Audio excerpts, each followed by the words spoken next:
Whew. Welcome guys again. Holy, I'm not gonna lie. I was this close of just saying F it. I'm not trying to swear, but yeah, it was just sorry, let me just fix it up. I was trying to figure out the sound and everything for like past 20 minutes and I felt very defeated, but I figured it out. So yeah, I want to make this video not too long. Just a couple of things that I want to talk about. And again, I guess some of those videos I'm just going to be talking about just certain things that have on my mind, and just a quick one too. But anyway, I want to ask myself, okay, let me go back to the beginning of the story. So yesterday I was at the 669 just wrapping things up, and me and Derek, we went to take out some garbage, blah, blah, blah. I don't want to get into details, but we go in the back alley and, we see the back door where the garbage is. There's like a big sign that says from April 1st is going to be a safe injection site. And I'm just trying to figure out what's going on with Toronto and what's going on with Queen Street. Because Queen Street West, it was always a little bit more on the grungy side, but it was never as bad as it is right now. Like right now, it just got ridiculous. And I think, I'm going to page it, whatever. I'm going to say what I want to say and how I feel about it at the end of the day. But I don't know what the fuck is our government doing. These guys are just doing ridiculous decisions left and right. And I don't want to even get political, but I guess I'm at this point of my life where politics somewhat for some reason are, just everywhere. And I see all those things and I see the decisions that these guys make. And I'm just asking myself a question, why? It doesn't make any sense. Anybody with common sense knows that those are not good decisions, but whatever. I'm just going to vent a little bit. But yeah, I'm just trying to figure out what's going on with the city, because Toronto has just been going downhill since basically COVID, which is, it was a little bit up, it was a little bit down. There was obviously some goods and, the good stuff, the bad stuff, the ugly and all. But, I've been living in Toronto for 10 years now, maybe even more than that. So, I feel like I'm a Toronto man at the end of the day.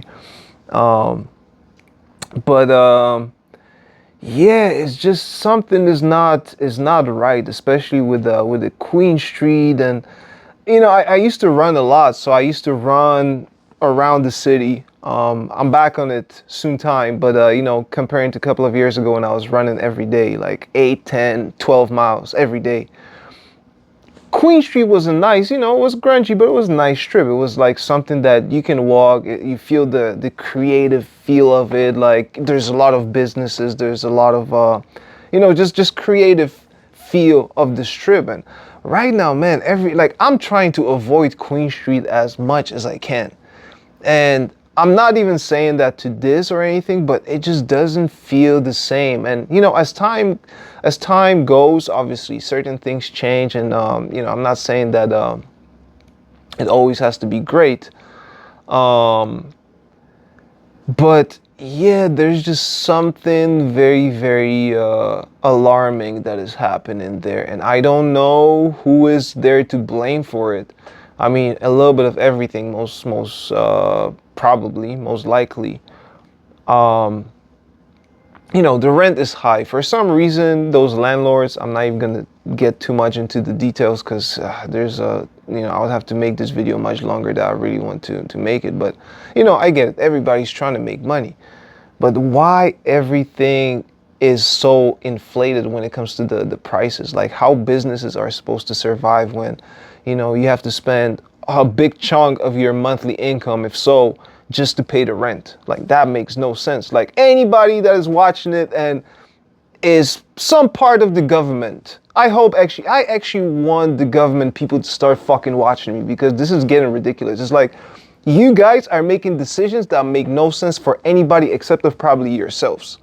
Because how is that we gotta pay, pay all the taxes, this and that and that, and there's so many things. Even me as running the studio, it's just the tax bill all the time. Oh, you owe us this, you owe us that, this wasn't covered, this. Like, what are you guys saying? And it just becoming ridiculous, because I feel like if we paying high taxes, yeah, fine, I don't mind it. I'm gonna pay taxes as long as everything is blessed. If everything is good and like I feel like at least things are going in the good direction, sure, no problem. But we're paying more and more, but things are getting worse and worse. And you know, I'm not trying to be one of these guys that just venting and you know saying all those things because the whole world is kind of messed up. But it's like, come on, guys. You know, I just want to say like from a perspective of just drugs. And you know, I mean, look, we all do a little bit of drugs here and there, you know, like I would smoke some weed every now and then and stuff, did some mushrooms and all that. Obviously I don't do anything crazy when it comes, you know, I never done cocaine, never done any other stuff, just weed and shrooms every now and then, not even that often.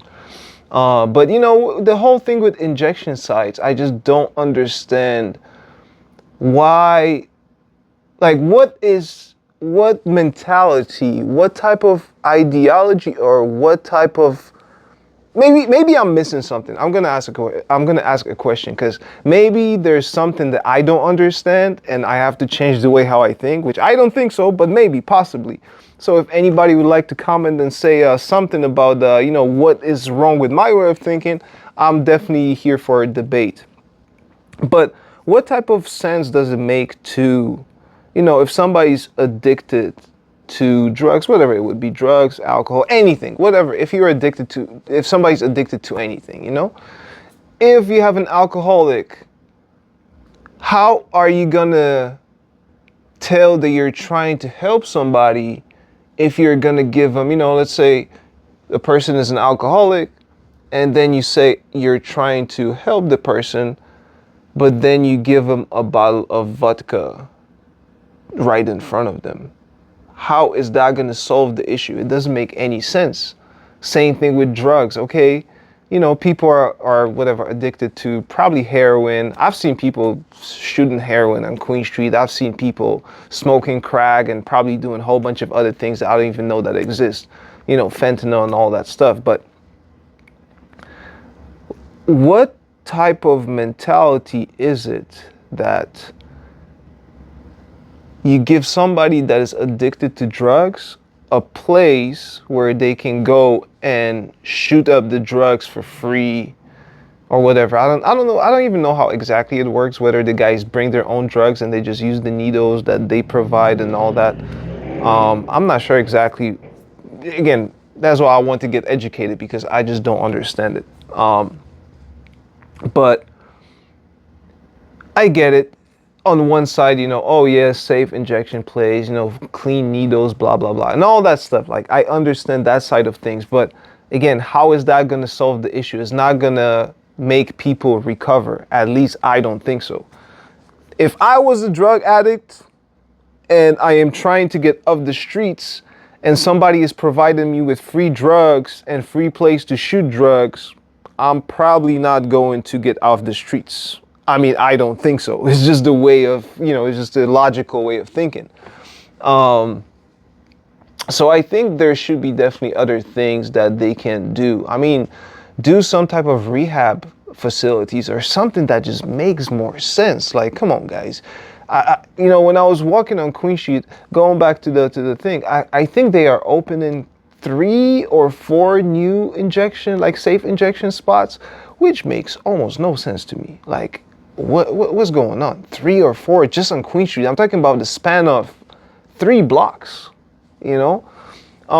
Yes, I just wanted to kind of talk about it a little bit because it's bothering me. You know, and again, I was at 669 for such a long time, and just seeing that those type of things are happening right there is like, wow, like this is really, I already was swearing here, so whatever, I'm just gonna say the same thing. It's really fucked up, you know?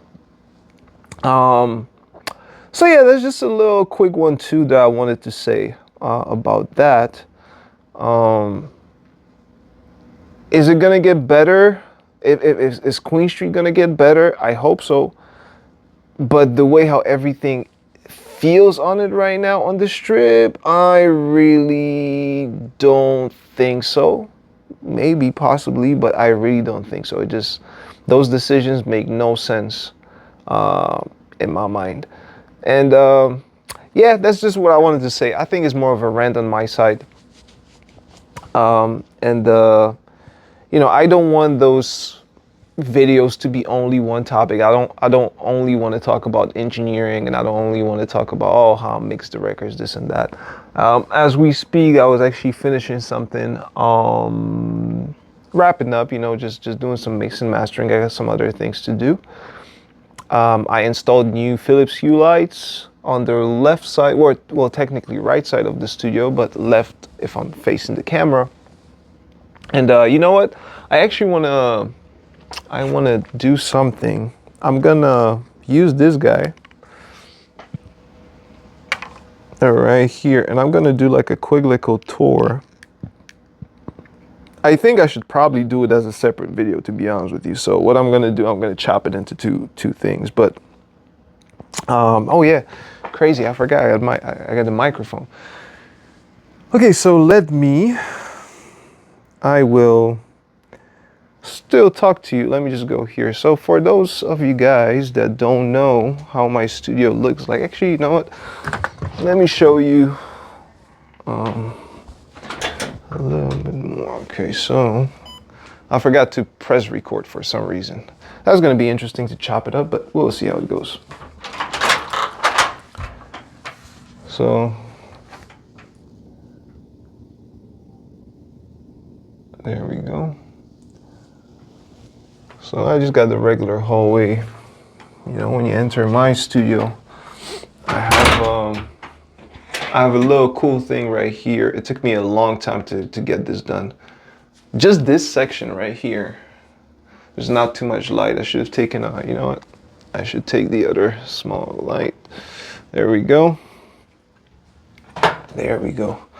Man, I got all those little tools that making things easier. So as you see, I got the little air gap here. Shout outs to Bobby again, because he does all those things, but that was kind of my idea to do disco ball vibes in here. And then this is the studio. This is my studio. This is how it looks. Let me just put the light back in. So sorry for the mess. I have a little bit of I was doing some things, you know. But anyway, so my ideology behind, I don't want to say ideology, it sounds so politically incorrect for what I'm trying to say. But my idea for how I want this space to feel, you know, I'm here probably on average 10 hours a day, maybe more, depends on the day, really. Yeah, so I wanted to make it feel like it's home, but at the same time, I also wanted to make it feel like it's not necessarily a commercial studio space, even though the actual space here is a commercial lease, and the building is like the 2 floors is all commercial. You know, businesses, lawyers. There used to be a yoga studio, like a couple of things out here. But I think I'm the only recording studio in here. I don't even want to say recording studio. I'm just doing my thing here. My idea was just to create vibes, you know. So this section is where artists, you know, usually hang out, chill, and all that. I just added those plants the other day, fake plants, but I like it. It works. I got my drum set. You know, I got this section right here is more like, I'm still working on it. It's not fully done yet. It's like I just wanted to make it feel like it's you know, not necessarily nostalgia part, but you know, I got some cassettes. I got some extra Philips Hues that I added the other day. I just have to install it, but the ceilings are kind of high, and I don't have a ladder in here.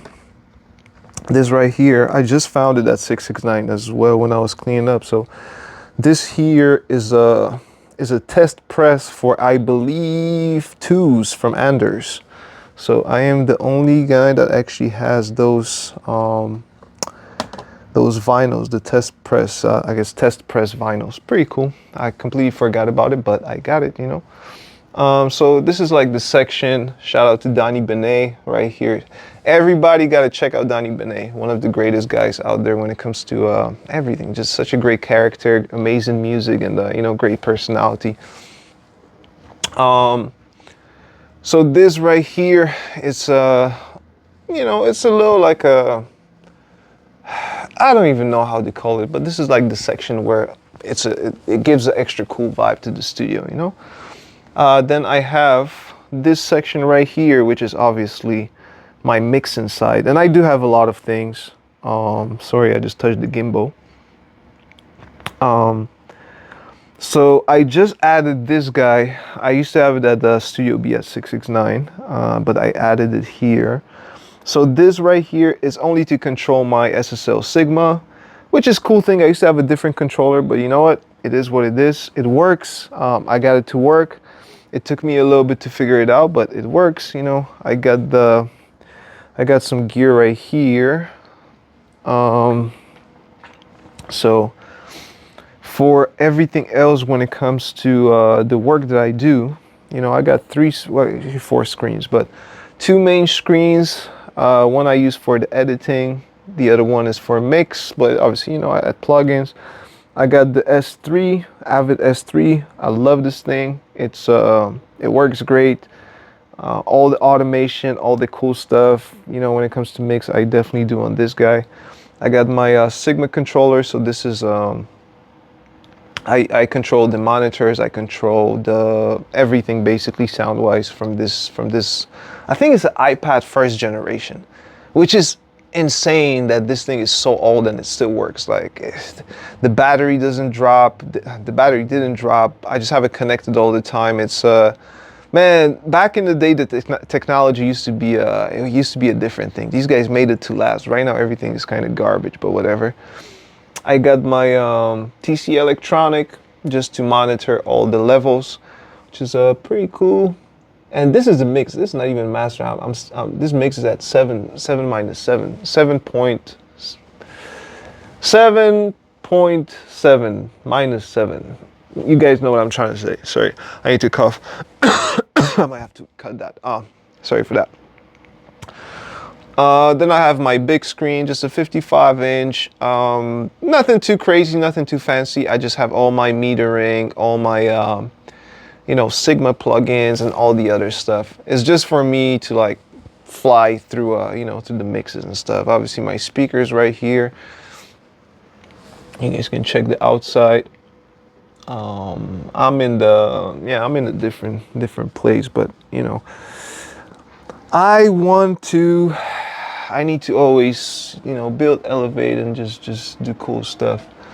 So yeah, that's that. I got the guitar in the back, and again, I'm kind of going all over the place, but I'm not doing the detailed presentation of the room. Just a quick one too. It's crazy because like 10 minutes ago, I was talking about what is going on with Queen Street and the crackheads and all that stuff. And again, I don't know, going back to that, it just concerns me a little bit. Not a little bit, a lot. I just hope these guys are going to figure it out. I hope whoever's in charge is going to finally, you know, wake up and be like, oh, we got a better solution, not only opening safe injection sites, but it is what it is, you know. I don't want to get back to it. I got the mics, I got my Manly, I got the Mojave, just put it here. I got the keyboards. I had them turned off for now, so Trident. I have the just Native Instruments controller, the Yamaha DX21, Prophet, Revision 2, Phantom, and Sonic TS10. I gotta cook up a little bit more. I'm probably gonna cook up something today, a little bit later. And that's the gear right here, you know, Portico, SPL, Vitalizer, Clariphonic, APIs, 5500, 2500, Mew, Manly, Tracker, love this thing, Distressor, MC77, amazing compressor, a couple of other things.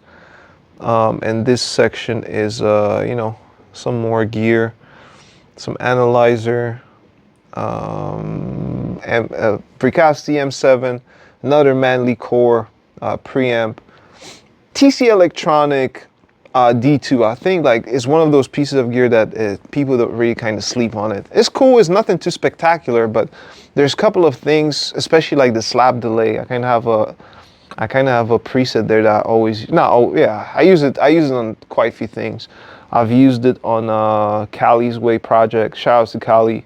Amazing artist, great vibes, always just good things. I can't say anything, you know, about her. Just great things. Amazing artist. She produces everything. She writes everything, and we just work. We've been working together for a minute. And yeah. Anyway, I don't want to even say much, but I feel like any type of slap delays, any type of the old school, you know, the 80s, 90s kind of feeling vocals that give you that extra space in between. That's definitely all that. The TC Electronic D2. I probably should get like another 2 or 3 of those because they're not expensive. I got the Avalon, the 747. I love that thing.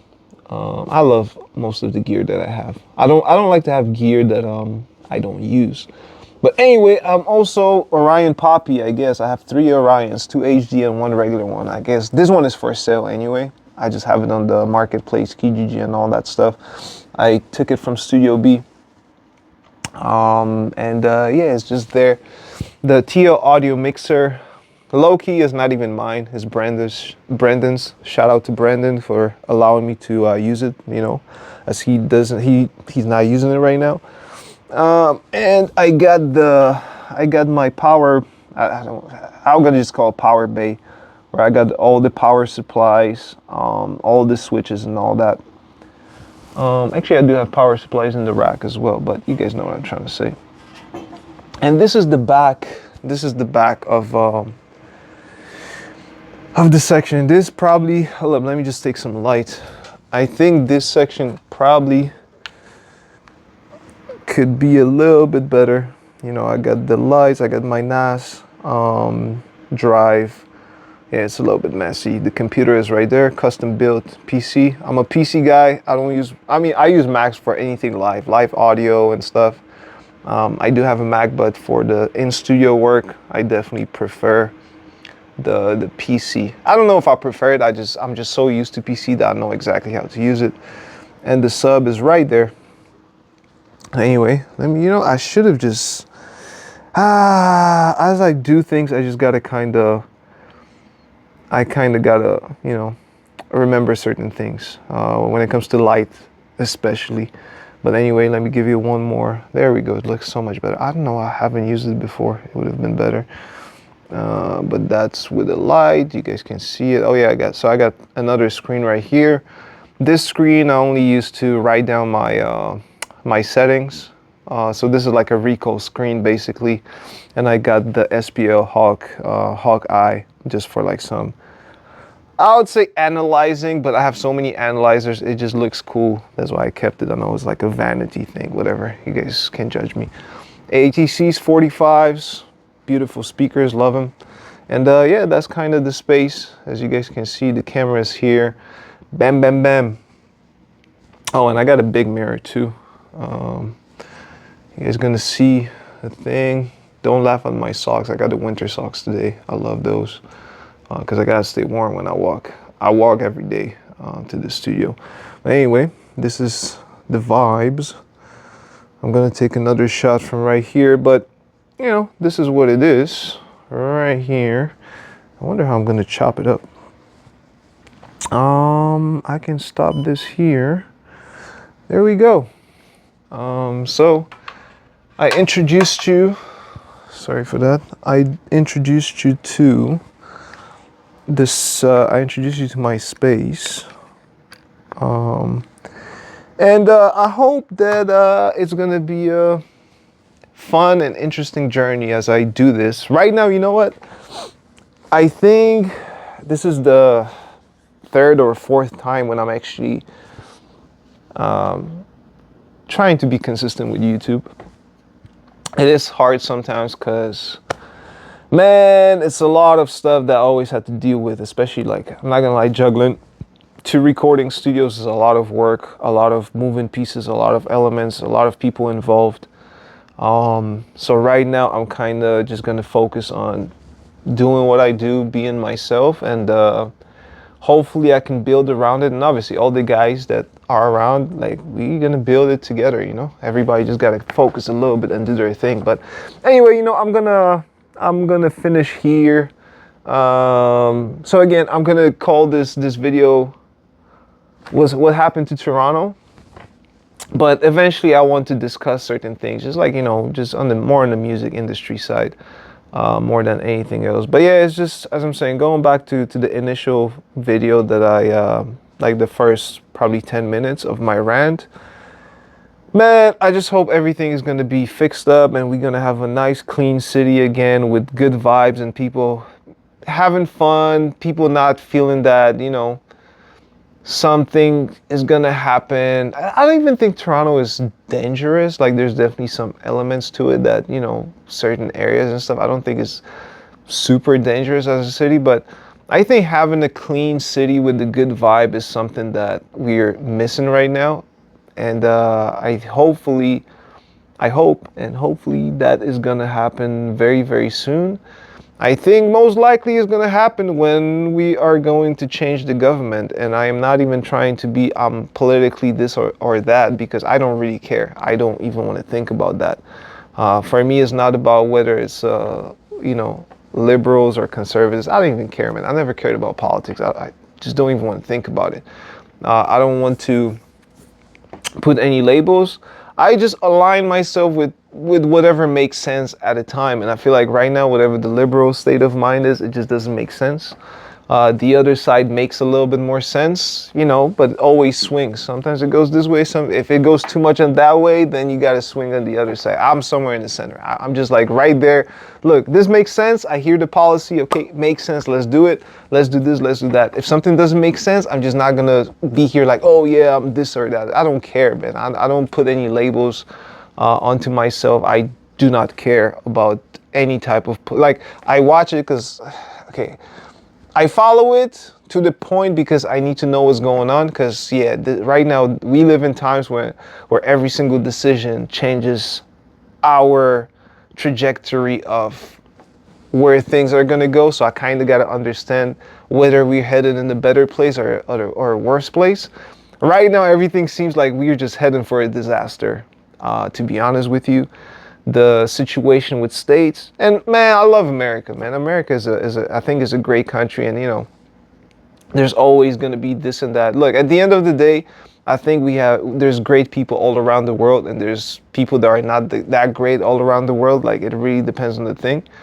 But there's definitely a lot of friction, a lot of things going on, which affects a lot when it comes to especially economy of Canada. And yeah, we can definitely feel it. We can definitely feel it. It's not what it used to be, but we just pushing. We just trying to make it happen. So anybody that is, feeling what we're feeling here, don't get discouraged.